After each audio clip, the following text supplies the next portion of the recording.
Buen día, bienvenidos a todos. Muchas gracias por participar de este webinar que hemos organizado en el marco de la presentación del programa Administración de Riesgo, que este año va a ser la segunda versión del programa que se hace en conjunto entre MTR School y la Bolsa de Comercio. Bueno, mientras vamos esperando que se van inscribiendo más gente que todavía está llegando. Primero me presento. Mi nombre es Federico Cabestri, trabajo en el área de riesgo en Argentina Clearing, que es la cámara compensadora de Matua Rofex. Soy FRM certificado y a su vez embajador argentino de GARP. Más adelante, al final del webinar, le voy a comentar un poco más de esta certificación y qué es lo que tenemos nosotros para ofrecerle a ustedes para capacitarse sobre este título de renombre internacional. Pero ahora lo que vamos a hacer es tratar el tema principal del webinar, en principio, que tiene que ver con el programa de incremento exportador. Y para eso, bueno, tenemos la presencia de tres invitados que ahora les voy a presentar. Ellos son Guido D'Angelo de la Bolsa de Comercio. ¿Cómo ha ido? ¿Todo bien? Hola Fede. Bueno, después tenemos a Guille Neumann de Madua Rofex Hola, ¿cómo están? Buen día a todos. y Leila Utrera de Argentina Clearing. Un gusto. Así que bueno, ya habiendo hecho esta introducción breve, pasamos ahora sí al tema principal del webinar. Y como para comenzar, antes de hablar puntualmente del programa de incremento exportador, me gustaría pedirte, Guido, si nos podrías dar así un contexto de lo que significa para Argentina la actividad agropecuaria, ¿no? Como para primero tener una idea de dónde estamos parados y después ya empezar a hablar un poco más sobre este programa, ¿no? Así que, Guido, si nos puede dar una introducción. Sí, sí, gracias Fede. Bueno, gracias por la invitación. Este webinar está bárbaro y creo que en gran medida, como vas a detallar al final, hoy los movimientos de precios de riesgo de gestión que se van gestando tienen que ver con muchas características del propio sector agroindustrial argentino. Contarles que, bueno, en general, el agro en la Argentina, la agroindustria entendida en un sentido amplio, es cerca de un quinto del PBI argentino. Las cadenas agroindustriales son aproximadamente el 25%, o sea, uno de cada cuatro puestos de trabajo en nuestro país eh, son puestos de trabajo relativos al agro.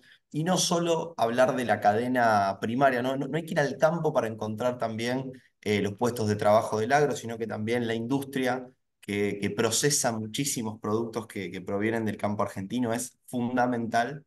Detallarles también que, bueno, las cadenas agroindustriales generan el 25% de la recaudación del Estado Nacional, y siempre cuando entramos en este tópico se habla mucho de las retenciones. Las retenciones son menos del 30% del aporte del agro al sistema impositivo nacional. No estamos contando las provincias, que sabemos que también es una carga fiscal muy importante. Es decir, que aunque las retenciones mañana lleguen a cero, el aporte tributario del agro al país va a seguir siendo enorme. Y entonces hay un eje esencial también que tiene que ver con las oscilaciones o las crisis en gran medida que a veces siente nuestro país en su balanza de pagos, que tiene que ver con que el agro tiene una dinámica, depende del año, pero estamos hablando de que el agro es responsable entre el 70 y el 55% de las exportaciones año tras año. El año pasado, a pesar de una sequía histórica, estamos hablando de una producción, por ejemplo, de soja que pasó de 50 millones de toneladas a 20. Produjimos la misma cantidad de soja que en el 99, que en 1999, con el doble de superficie sembrada, para dimensionar el desastre productivo que tuvimos, la sequía que vivimos el año pasado. Y aún así, en esta dinámica, en esta situación, el agro fue responsable de más del 55% de las exportaciones en 2023. También hay una cuestión que tiene que ver con lo regional y con el rol del agro para el mundo, el rol del agro argentino. Argentina es el primer exportador mundial de harina y aceite de soja. Es el segundo exportador mundial en mercados como el sorgo, hoy protagonista en el marco de la chicharrita, esta plaga que ha afectado con tan especial importancia al maíz. Bueno, hoy el sorgo lo miramos con atención, es un cultivo que ganó preponderancia en el último tiempo. Sin embargo, ya con la producción del año pasado, Argentina es el segundo exportador global de sorgo. Y el tercer lugar lo ocupa en cultivos tales como exportación de maíz, exportación de poroto de soja, exportación de aceite y harina de girasol, bueno, entre otros aspectos que son relevantes. Y por esta cuestión importante, por ejemplo, destacar que el Gran Rosario, lo que llamamos upriver, este nodo portuario tan importante, es responsable no solo de exportar 3 de cada 4 toneladas de granos, harinas y aceites que exporta la Argentina, que recordemos es el podio de muchísimas exportaciones agroindustriales, sino que también el Gran Rosario es el segundo nodo portuario más importante del mundo, solo atrás de Nueva Orleans. Ningún lugar del mundo despacha tantas granos, harinas, aceites como el upriver, este Gran Rosario. Bueno, así que espero que eso sea una síntesis, pero bueno, abierto a preguntas del público, Fede, tuyas, las que quieran. Claro. No, la verdad que con eso nos damos una idea bien de la importancia del agro que en principio impacta en una cadena que va afectando, ¿no?, a todo, y la gran relevancia que tiene dentro de Argentina es muy grande, y por lo que vos nos comentabas también, vemos que el rol que ocupa Argentina también en el mundo no es menor, ¿no? Y en esto por ahí me gustaría preguntarte un poco como para que nos cuente a grandes rasgos cuáles son los principales productos que son los estrellas, digamos, las exportaciones de Argentina hacia el mundo. Eso por un lado. Y después una pregunta también que quisiera hacerte, que me parece que es bastante interesante escuchar la respuesta, tiene que ver con si realmente lo que se exporta son granos en su mayoría o no. Sí, esas dos por ahora, después te voy a hacer más preguntas. Es muy buena la última, es muy buena. A ver, aproximadamente el 80% de la superficie sembrada hoy con cultivos extensivos en la República Argentina consiste en soja, maíz y trigo, algo que una característica que también vamos a encontrar en protagonista en Brasil, un cultivo dos, tres cultivos que también son protagonistas en los Estados Unidos. Y luego empezamos otro tipo de cultivos que quizá no están distribuidos con tanto peso en esta zona, en lo que llamamos la región núcleo, en la zona núcleo aquí con el epicentro, estos 300 kilómetros a la redonda de la ciudad de Rosario. Cultivos tales como el girasol, decíamos el sorgo, la cebada. Aquí, bueno, otro peso, otra relevancia del norte argentino, el sur de la provincia de Buenos Aires. Pero bueno, si tuviéramos que resumir, cultivo extensivo, estamos hablando de estos 6 cultivos, ¿no? Soja, maíz y trigo, zona núcleo con especial importancia.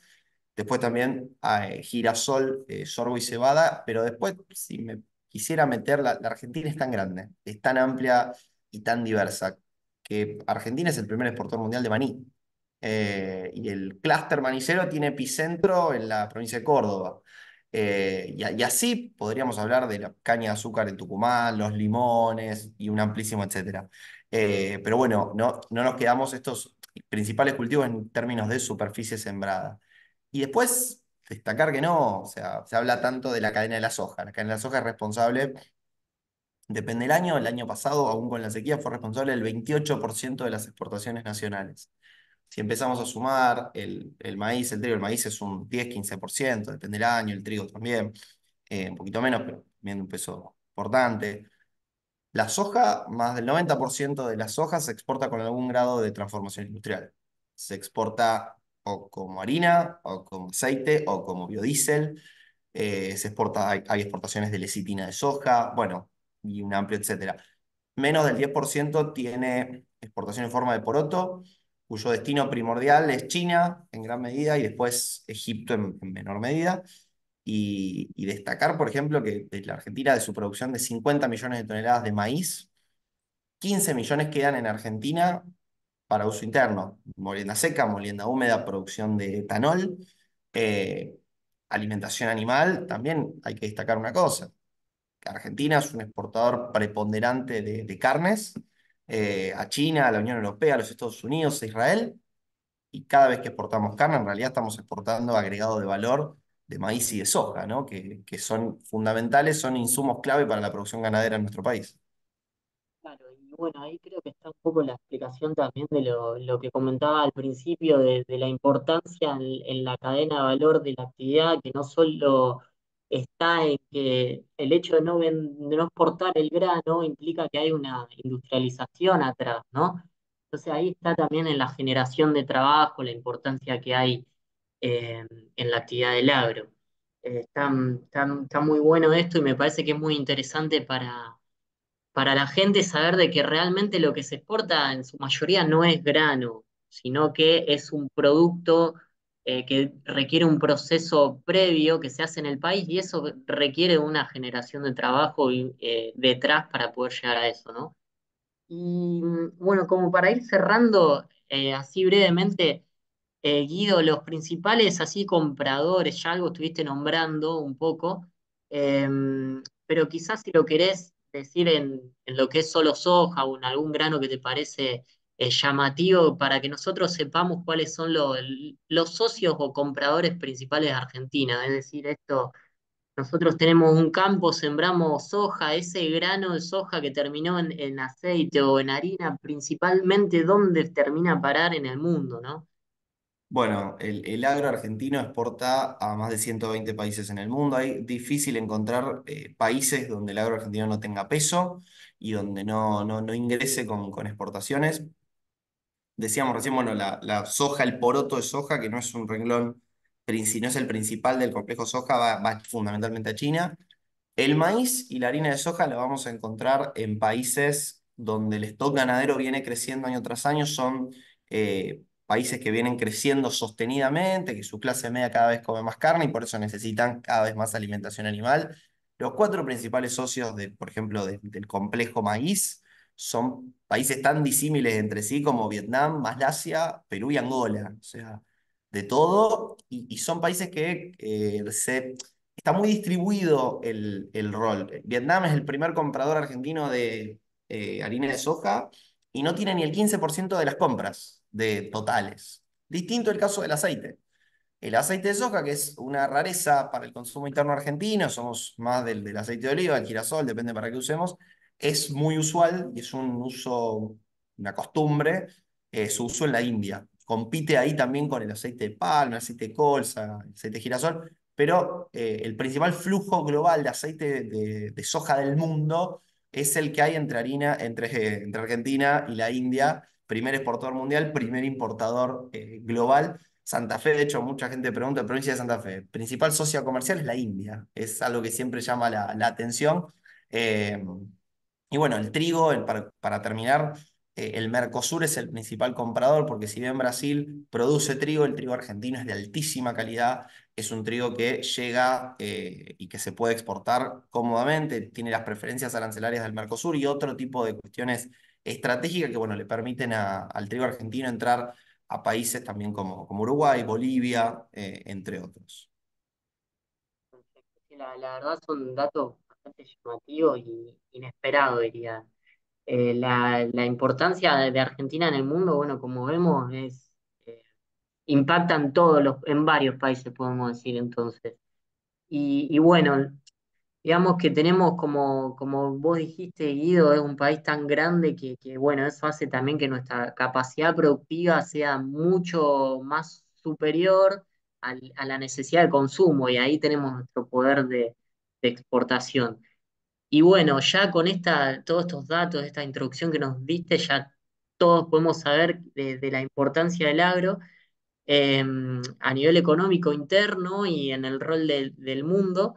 Y también estaría bueno ahora destacar un poco de lo que implica esto para lo que es generación de divisas, ¿no? Porque la actividad agropecuaria, al exportarse gran parte de lo producido, genera un gran flujo de ingreso de divisa y como ya todos sabemos, digamos, el dólar es una variable económica para nosotros de gran relevancia.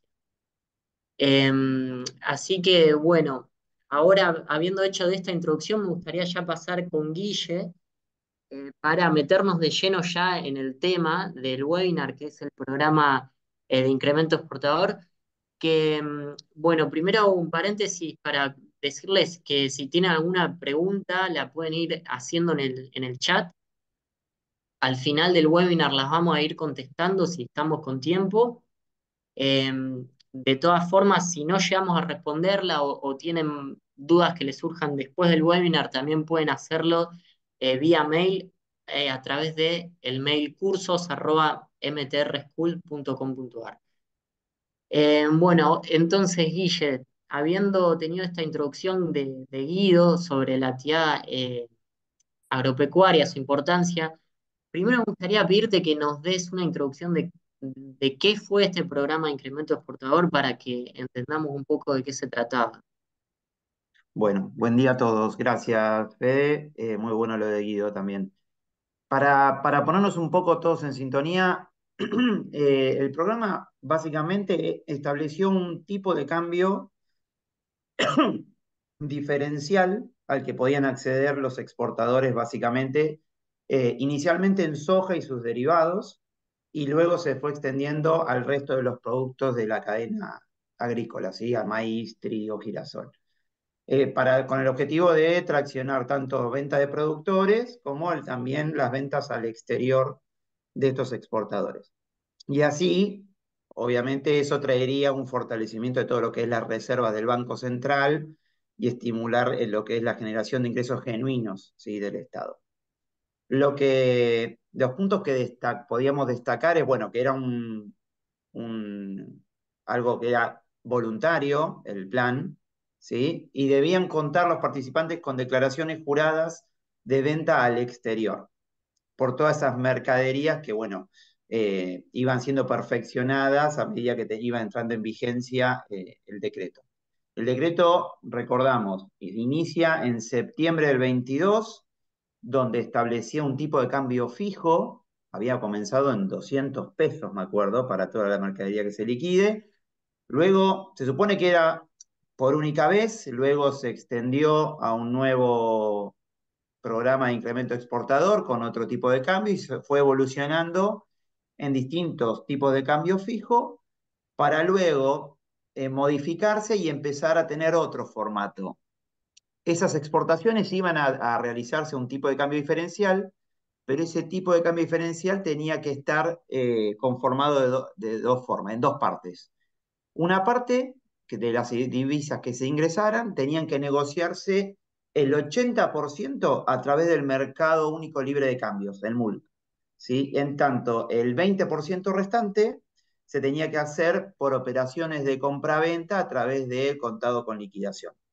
Esa era la diferencia que tenía. Inicialmente era un 75-25, después fue cambiando. Actualmente, y por tiempo indeterminado, estamos hablando de un 80-20%. ¿Sí? Y eso es lo que está en vigencia al día de hoy.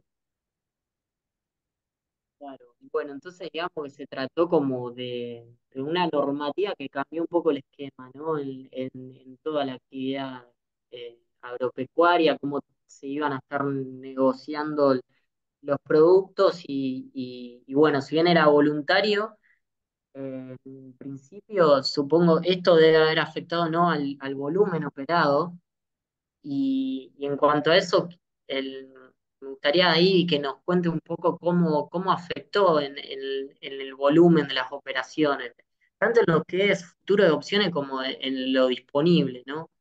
¿Qué Seguro, impacto tuvo el programa? seguro, seguro. No, no, buena pregunta. A ver, anualmente veníamos de volúmenes de 65 millones de toneladas antes del programa. Y de golpe se encontraron con estos cambios rotundos que tenían que empezar a modificar su estrategia, se frenó en una primera instancia y algo que parecía que salía por única vez y se fue luego prorrogando, era como que todos empezaban a ver, bueno, roleo mi posición, mantengo mi estrategia, me roleo a otra posición que por ahí no sea alcanzada por el programa. Fue algo que terminó a la larga generando una reducción en lo que fue la operatoria, que junto con la sequía hizo que también eso se reduzca aún más, ¿sí? Y de todo eso, a su vez, les recuerdo, hay entre un 6 y un 9% de todo lo que se hace de operaciones negociadas en el mercado a término, terminan liquidándose contra entrega. Suelen ser volúmenes de entrega alrededor de entre 4 millones y medio y 5 millones de toneladas, ¿sí? Y ahora, luego de estos cambios, se terminaron entregando 3 millones y medio de toneladas, en una baja importante en lo que fue el volumen. Y se puede también observar que se incrementó más la operatoria de posiciones más cortas ante la incertidumbre que hay de lo que va a pasar a futuro con respecto a las posiciones largas en lo que se fue operando con años anteriores, ¿no? Claro, claro. Bueno, entonces claramente podemos decir que el impacto en volumen fue negativo, se redujo mucho el volumen operado, entonces, en ambos casos, en lo que es derivados y en lo que es también spot o disponible. Acá, bueno, si alguien de ustedes quieren hacer algún comentario, Guido o Ley, bienvenido también para sumarse al tema. De los Em, disponibles, Fede, sí, si querés te agrego en cuanto a la dale. operatoria, ¿sí? De disponible, lo que sí se vio es un incremento fuerte en la operatoria disponible en pesos. Hoy, lo que se negocia hoy en el mercado es en dólares, en lo que es futuros y opciones, pero hay una alternativa que es negociar operaciones de disponible, que son contratos con entrega en 10 días hábiles y que se suelen negociar en pesos. Bueno, estos contratos lo que generó es, ante una necesidad de recibir en tiempos cortos y también poder liquidar esos granos a un precio conocido en pesos, generó un incentivo de este tipo de operatoria. Entonces, los disponibles nunca representaban más de un 2% de todo lo que iba a entrega, y durante los programas de incremento exportador se fueron incrementando a un 20% del volumen de entrega. Por lo cual se va viendo cómo va generando un mayor incentivo a este tipo de operatoria y de entrega, ¿no? Claro, bueno, ahí vemos claramente cómo, ante un cambio en las reglas del juego, por decirlo de alguna manera, cómo nos cambia, ¿no? la estructura general de la operatoria. Seguro. Eh, y bueno, acá me gustaría ya empezar a meternos en cuestiones ya relativas a riesgo, y para eso, bueno, qué mejor que Ley, para hablar sobre el tema. Me gustaría primero, Ley, preguntarte dos cosas. ¿Cómo esto afectó en las coberturas? Porque, bueno, sabemos que Matt Barrofex lo que ofrece entre sus servicios la posibilidad de cubrirse. Entonces, bueno, ¿cómo afectó este programa el cambio este de reglas en las coberturas? Y, bueno, primero que nos cuente un poco de qué es lo que tiene Rofex para ofrecer los participantes para que puedan cubrirse y cómo funciona un poco eso, ¿no? Dale, muchas gracias, Fede, por el pie. Sí, básicamente el rol de los mercados de futuros, no solamente de Matt Barrofex en la economía, es justamente proporcionar mecanismos de cobertura y en el ámbito de programas de administración de riesgos, justamente de gestión de riesgos, ¿no? Lo que los mercados de futuros permiten es a los participantes asegurar un precio para sus productos, evitando la volatilidad que puede afectar a su operatoria. Básicamente, los mercados de futuros permiten que los productores y los consumidores realicen operaciones que limiten el riesgo que tienen de perder dinero cuando cambian los precios de los productos. Por ejemplo, un agricultor puede fijar el precio de la venta de su cosecha antes de que la recolecte, protegiéndose contra posibles caídas de precios, o una empresa puede asegurar el costo de las materias primas que necesita para su producción, mitigando así el impacto de las fluctuaciones del mercado. No, claro, Particularmente, si hablamos de soja, si lo llevamos a un caso concreto, hablando sí, ¿no? del programa de incremento exportador, un productor de soja que corre el riesgo de perder el dinero si la soja baja antes de la cosecha, y puede minimizar este riesgo vendiendo contratos a futuros que le garantizan recibir un precio determinado. Así, la cobertura ayuda al funcionamiento de la economía en general, permitiendo que los productores y los consumidores, no solamente los productores, sino también quienes consumen esos productos, los molineros, por ejemplo, puedan realizar negocios con mayor certidumbre en cuanto a cuánto van a poder ganar, y también cuánto van a tener que pagar por esos productos. claro, que Y digamos, volviendo sobre el... Sí, ven sí, sí. algo nada menor esto de aportar certidumbre en los negocios, ¿no? En definitiva sería un poco eso, esto que hablamos de cobertura, de poder tener la certeza de cuál va a ser tu importe de ingresos o de gastos que necesites por comprar o vender algo, ¿no? Sería un poco eso entonces. Exacto, eso es un mecanismo de cobertura que nos permite minimizar riesgos, es una herramienta de gestión de riesgos, básicamente, y por eso también en el programa de administración de riesgo la vamos a estar analizando. De igual manera también que en el programa de riesgo se analiza lo que es el riesgo legal, porque la aplicación del programa de riesgo de incremento exportador lo podemos interpretar de alguna medida como una posibilidad o como un caso de riesgo legal entendiendo que alude el riesgo legal, ¿no? Principalmente a que se aplique de manera intempestiva una ley que acarree potenciales pérdidas para alguna de las partes. En este caso puntual, el programa de incremento exportador, al introducir un tipo de cambio diferencial que permitía liquidar los dólares a un tipo de cambio superior al oficial, las ventas, perdón, no los dólares, que permitía liquidar las exportaciones, a un tipo de cambio superior al oficial, hizo que se genere un salto en los precios de los disponibles. Y esto también impactó en las posiciones cortas de los futuros de manera alcista, generando diferencias que eran imprevistas, ¿no? Acá el riesgo legal se manifestó en esas potenciales pérdidas a las que se hallaron expuestas las contrapartes de una manera imprevista, dado que este salto en los precios no estaba asociado a una tendencia internacional, sino que tuvo más bien que ver exclusivamente con las medidas que adoptó el gobierno en ese momento. Así vemos cómo se introdujo un ruido en el mecanismo de formación de precios que los distorsionó y alteró el normal funcionamiento de los mecanismos de cobertura. Claro, y esto, o sea, para que quede bien claro, entonces fue a raíz de un cambio normativo, eh, la eficiencia entonces de esta cobertura podemos decir que se rompió, que no llegó a cubrir, ¿no? Las expectativas para lo cual fue creada. Podemos decir que, digamos, mermó el uso que como comentábamos inicialmente, tan divulgado, tan expandido está entre los clientes del mercado, dado que tienen esta necesidad de cobertura, y sí este programa generó una distorsión de precios que generó un ruido que no permitió que sus coberturas fueran perfectas.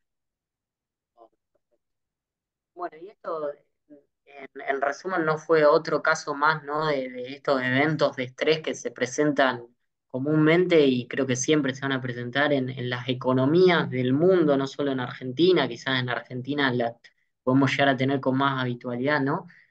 Eh, pero creo que es un Y ahí, desafío Fede, como cámara, sí, nosotros como cámara compensadora, siempre frente a los eventos de estrés, apalancarnos en nuestra estructura de garantías, ¿no? Para las cámaras claro, compensadoras, para este tipo de eventos, es que tenemos diseñados los sistemas de salvaguarda, las líneas de defensa, por eso contamos con el Mark to Market diario, que es la primera línea de defensas, que podemos decir que en este caso, por suerte, no tuvimos ningún problema de incumplimiento de lo que fue la primera línea de defensas, no obstante lo cual siguen las sucesivas líneas de defensas, el margen, que es el que nos permite ante un incumplimiento del mark to market diario poder hacer frente a esas potenciales pérdidas, y si aún no fuera necesario, todo lo que sigue, toda la cascada de recursos que soporta la estructura, que es básicamente el fondo mancomunado. Después también tenemos el propio fondo que la Cámara destina a la cobertura de potenciales riesgos y finalmente el patrimonio de la Cámara y el mercado. claro, y todos estas líneas de defensas y, bueno, cascadas que vos comentabas un poco tienen que tener en cuenta, ¿no? Estos eventuales situaciones que pueden ocurrir y que sabemos que van a ocurrir, ¿no? Inevitablemente. Y bueno, ahí está un poco la magia, por decirlo así de una manera, de lo que es la administración del riesgo en Argentina, más específicamente, y bueno, que te encargas, bueno, vos, Ley, como gerente de riesgo ahí en Argentina Clearing. Me gustaría ahora, como para ir ya casi cerrando, preguntarles primero, Ley y Guille, ustedes dos, puntualmente, habiendo pasado esto, ¿no? Donde el mercado tenía estos productos para ofrecer como medio de cobertura, Y tras esta cambio de reglas, este riesgo legal que surgió, si nos podrían comentar un poco qué medidas tomó el mercado como para corregir o seguir aportando valor a los participantes de manera de poder ofrecer una cobertura más eficiente. Yo, por mi parte, si querés, te puedo comentar sobre el lanzamiento que hicimos en su momento de productos a tipo de cambio exportación, que fue una idea que nos habían sugerido que podía llegar a funcionar, donde, bueno, hoy los productos que se negocian en el mercado término se liquidan en la entrega y facturación a tipo de cambio MATBA-ROFEX, MTR. La idea al lanzar estos productos era que tuvieran una alternativa de liquidación, que son productos que se negocian al igual que los otros, pero al momento de entrega y liquidación de esos productos se iban a facturar a tipo de cambio del programa de incremento exportador. Pero obviamente la liquidez estaba en los productos que cotizan a tipo de cambio de ROFEX y fue lo que terminó demandando el volumen de operatoria, con lo cual fue una alternativa que quisimos ofrecer, pero la gente prefirió continuar con la operatoria que venía utilizando. Ahí, Ley, te Agrego dejo. ahí también que para poder diseñar estos futuros que liquidaban contra este tipo de cambio diferencial, hicimos primero el desarrollo de un índice, ¿no? Que reflejaba, que es también contra el que ajusta posteriormente el contrato, que lo que intenta es reflejar este contravalor excepcional de la liquidación de exportaciones que disponía el programa de incremento agroexportador, ¿no? Claro, claro, Este perfecto. índice está compuesto en un 80% por dólar Banco Nación, comprador, y en un 20% por lo que es el índice de contado con liquidación de MTR. Y este índice se sigue hoy por hoy publicando y todos los días está disponible para su consumo a las 16:15. Claro, digamos, en definitiva, hoy el mercado sigue ofreciendo como estas dos líneas para poder cubrirse. eh, y bueno, y siempre hay, digamos, el riesgo legal que puede llegar a surgir va a seguir existiendo, ¿no? Y para eso, digamos que siempre se necesita entonces de ser lo suficientemente creativos o pragmáticos para ir encontrando, ¿no? La manera más adecuada o más eficiente para lograr la cobertura. Esta fue la salida entonces que se encontró el mercado y bueno, hoy por hoy entonces se están ofreciendo estas dos líneas de productos, para llamarlo de alguna manera. Y Sí, sí, bueno, o sea, el producto es uno, ajusta contra el índice, que lo que intenta es reflejar claro, justamente en la formación de precios esta nueva manera de liquidar y que justamente la formación y el precio al que termine negociando sea el que efectivamente eh, refleja su realidad económica la persona que decida optar por uno u otro contrato. exacto, perfecto. Bueno. Ahora sí, para ya dejarlos libres, me gustaría entonces pedirles si quieren comentar un poco cuáles serían sus expectativas para lo que es el agro en Argentina en los próximos tiempos, corto, mediano, largo plazo, lo que se les ocurra, eh, bien genérico. Si quieren hacer algunos comentarios, los escuchamos. Creo que esa es la metí por lo menos que trabajamos desde estudios económicos en la bolsa.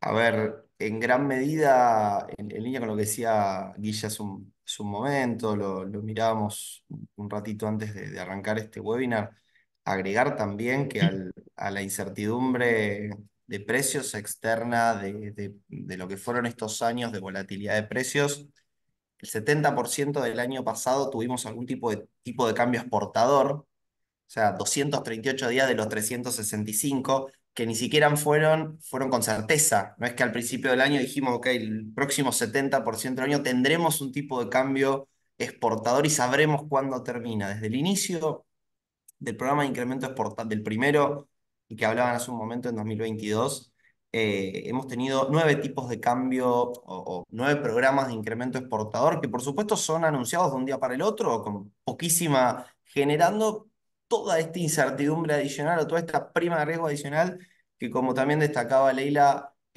Matt Barrofex aporta instrumentos para poder llevar adelante o para poder capear esta coyuntura.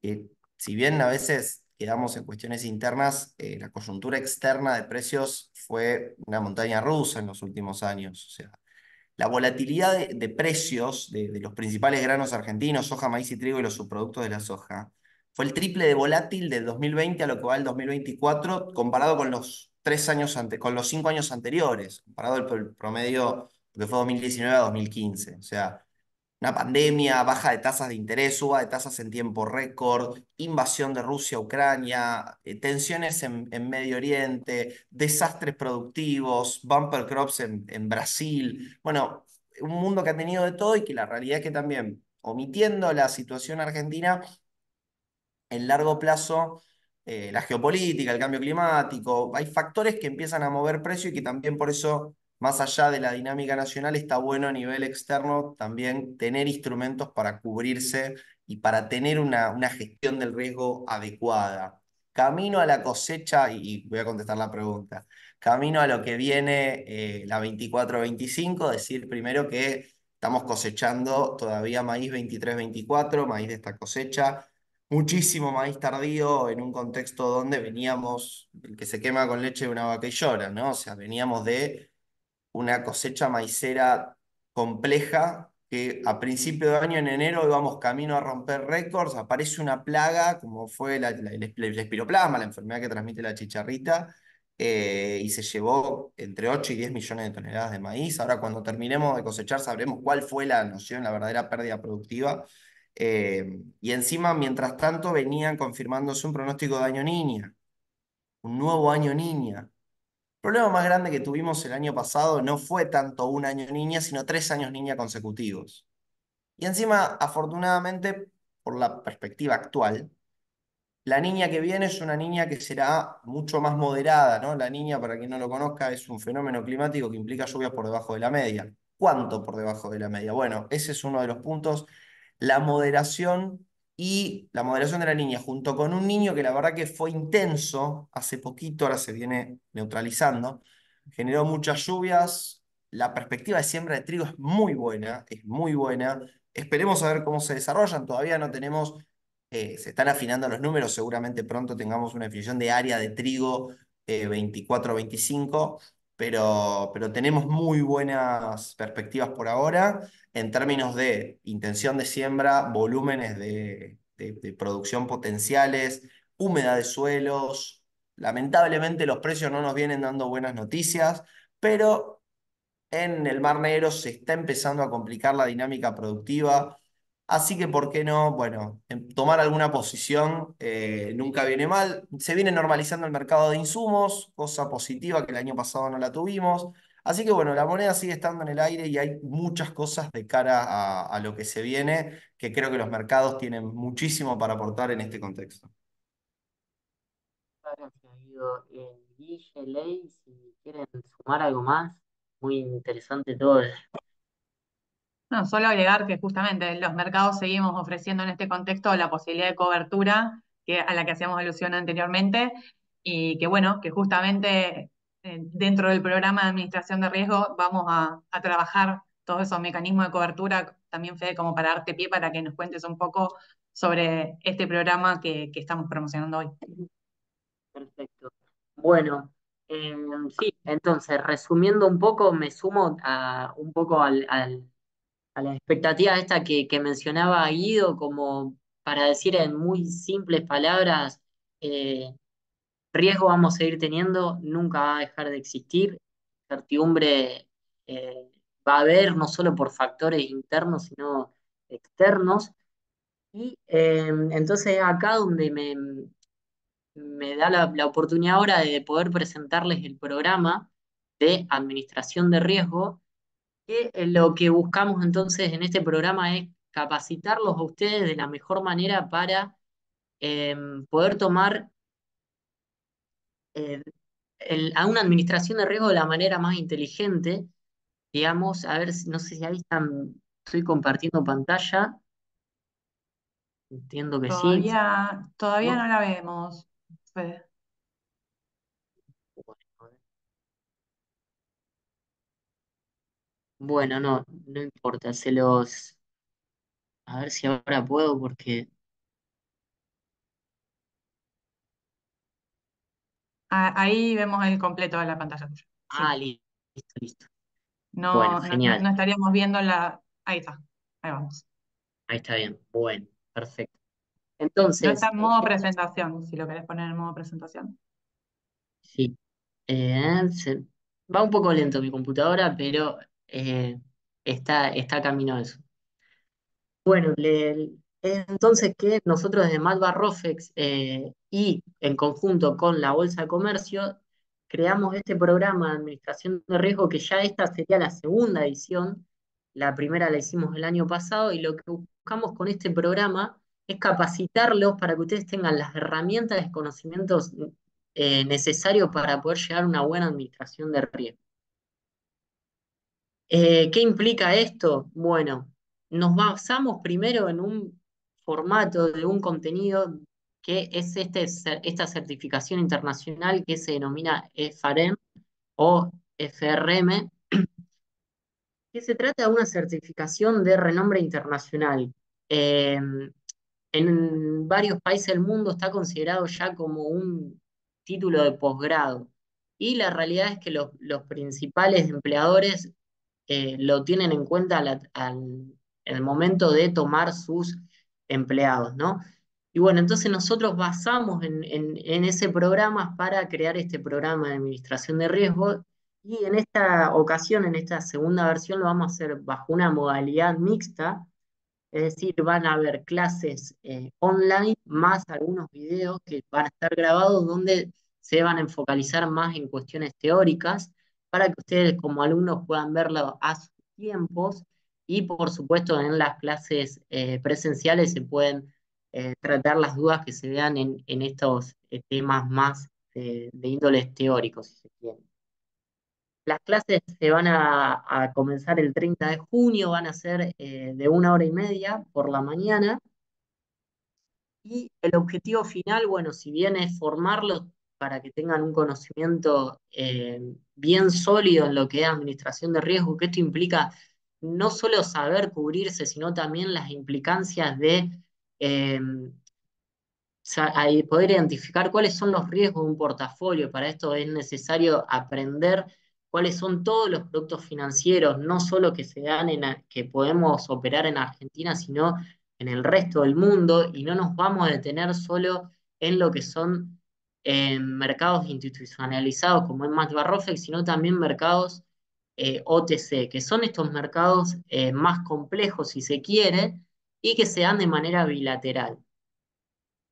Este programa entonces nos va a permitir a ustedes formarlos para que puedan rendir lo que es el primer examen de esta certificación internacional, ya les mencioné.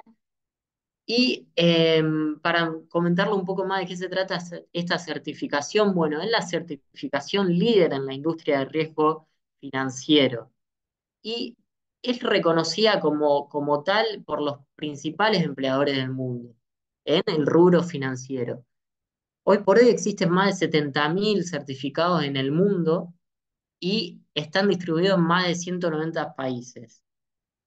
Y como les mencioné anteriormente, los principales países desarrollados ya incluyen a este título, este certificado, como un título de posgrado, es decir, lo equiparan como a un nivel de un máster. Esto ocurre en países como Estados Unidos, Canadá, en todo el Reino Unido, en la Unión Europea, Hong Kong, Taiwán, bueno, y demás. Y bueno, en pantalla les dejamos algunos de los principales empleadores que consideran entonces este FRM a la hora de contratar a sus empleados en los puestos principales de administración de riesgo. Y bueno, para ya ir finalizando, eh, bueno, desde ya obviamente invitarlos a que se inscriban a este programa donde el conocimiento que van a adquirir va a ser muy amplio, no nos vamos a detener en Argentina, sino en todo el mundo, no nos vamos a detener tampoco en los mercados regulados, sino también en los OTC, como les comenté.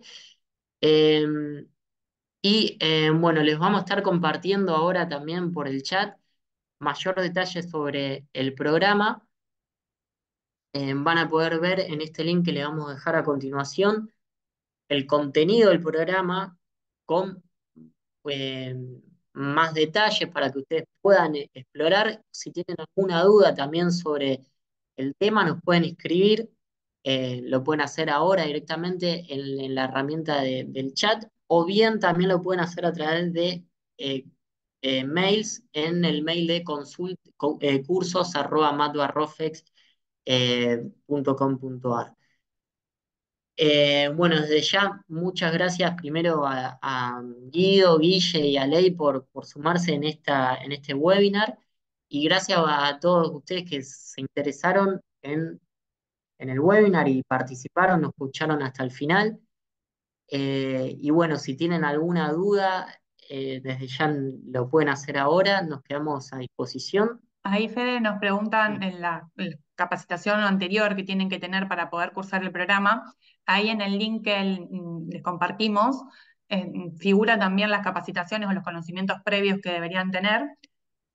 Si no tienen hoy por hoy ese conocimiento, hay también la posibilidad de tomar esa capacitación a demanda a través de la MTR School y de la Bolsa de Comercio. Perfecto. Bueno, personalmente, obviamente lo súper recomiendo el curso porque es un curso que, como ustedes verán en el contenido, es muy profundo. La idea nuestra es, obviamente, partir de cero. No vamos a pretender tampoco que tengan conocimientos súper sólidos sobre el tema, pero sí unos conocimientos básicos, como verán en los requisitos. Eh, pero es un programa que les va a permitir tener unos conocimientos muy avanzados sobre lo que es finanzas a nivel general. Eh, Obviamente está enfocado en lo que es riesgo, pero para entender el riesgo es necesario entender los productos, es necesario entender cómo funciona la operatoria, es necesario entender los distintos mercados que hay en el mundo, cómo interactúan entre sí los distintos participantes y los productos que ofrecen. Desde mi lado, bueno, muchas gracias también a todos por participar nuevamente. Espero verlos también en el curso. El curso lo vamos a estar dictando con Ley y otros dos profesores más. Y bueno, de nuevo muchas gracias a los invitados y a ustedes por haberse sumado. Un gusto, gracias por invitarnos. Bueno, muchas gracias Ah, y gracias, Fede. Gracias, Fede. nos vemos. Hasta luego. Chau.